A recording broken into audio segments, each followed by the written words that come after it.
राजस्थान सरकार का वंदे गंगा जल संरक्षण जन अभियान रफ्तार पकड़ चुका है। यह अभियान 5 जून विश्व पर्यावरण दिवस तक चलाया जाएगा। जोधपुर में अभियान को लेकर सर्किट हाउस में बैठक आयोजित की गई। बैठक में किसान आयोग के अध्यक्ष श्री CR चौधरी ने आमजन को अभियान से जुड़ने का संदेश दिया। उन्होंने कहा कि सरकार का उद्देश्य प्राचीन जल स्रोतों को फिर से जीवित करना है। इसके लिए आमजन की भागीदारी जरूरी है। आमजन से छोटे स्तर पर जल स्रोतों के संरक्षण और जागरूकता बढ़ाने की अपील की गई। बैठक में विधायक श्री अतुल बंसाली, विधायक श्री देवेंद्र जोशी समेत बड़ी संख्या में आमजन मौजूद रहे। वंदे गंगा जल संरक्षण जन अभियान जो है, माननीय मुख्यमंत्री जी एक महती योजना है और पिछले वर्ष भी हमने इसको मनाया था।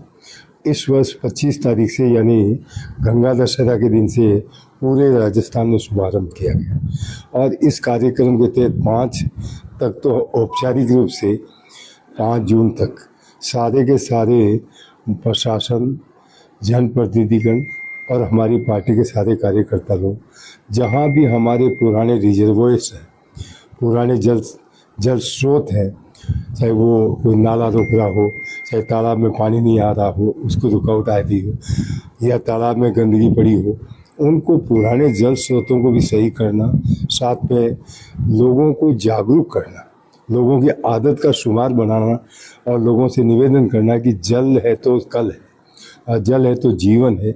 और इस कारण से और शहरी क्षेत्रों में स्पेशली कोई भी ऐसा घर वैसे तो इसमें म्यूनिसिपल बायलॉज में भी बन गया है कि कोई भी मकान की परमिशन दी जाती है तो साथ साथ में टांका जरूर बनाना चाहिए। फिर भी हर एक को जागरूक करने की ज़रूरत है। जैसे माननीय मोदी साहब ने हमारे यशस्वी प्रधानमंत्री जी ने चालू की थी स्वच्छ भारत, स्वस्थ भारत, और उस योजना का इतना असर हुआ कि जहाँ कार्यालय में देखते कोई कहीं थूक रहा, कोई कहीं, आज बिल्कुल साफ सुथरे सब जगह आज जो पूरे देश में है, ग्रामीण हो चाहे शहरी इलाका हो, पूर्ण रूप से इज्जतगढ़ बन गए। यानी वॉशरूम्स वगैरह पूरे बने हुए घरों में। तो ये सारी एक अभियान के रूप में चलाया और उसका असर हुआ। राजस्थान के कर्मशील मुख्यमंत्री आदरणीय भजनलाल जी शर्मा ने वंदे गंगा जल अभियान के अंतर्गत पारंपरिक जल स्रोतों का संरक्षण, संवर्धन, पुनरुद्धार और उनका विकास,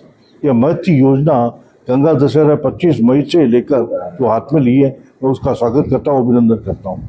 जोधपुर शहर में तो हर 100-200 मीटर पर परंपरागत जल स्रोत है और मेरी शुरू से ऐसी मान्यता रही है, अगर उनको संरक्षित कर दिया जाए, संवर्धित कर दिया जाए, उनका ढंग से विकास किया जाए तो जोधपुर शहर में पेयजल की समस्या से काफ़ी हद तक निजात पाई जा सकती है।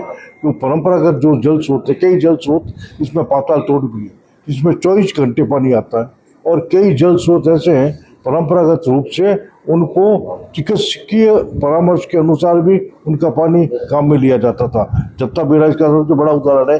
परंपरागत जो वैद्य थे वो पेट की कई तकलीफों के लिए जत्ता बैराज का पानी पीने का आज भी वो परामर्श देते हैं। तो ऐसी संस्कृति जो हमारी है, ऐसी हमारी विरासत है, उन सबको संरक्षित करते हुए आम जनता को साथ में जोड़ते हुए कैसे इनका संरक्षण किया जाए, कैसे इनका विकास किया जाए, ये पूरा अभियान 15 दिन तक चलेगा। और मैं आम जनता से भी ये आशा करता हूँ, उनकी अपील करता हूँ कि अपनी अपनी भागीदारी सुनिश्चित करते हुए जोधपुर में जो पेयजल का संकट बार बार खड़ा होता है उसको हमेशा से निजात पाने के लिए हमारे परंपरागत जल स्रोतों का संरक्षण संवर्धन करने में राज्य सरकार के साथ कदम से कदम मिलाकर आगे आए और इन सब का संरक्षण करने के लिए सहयोग प्रदान करें।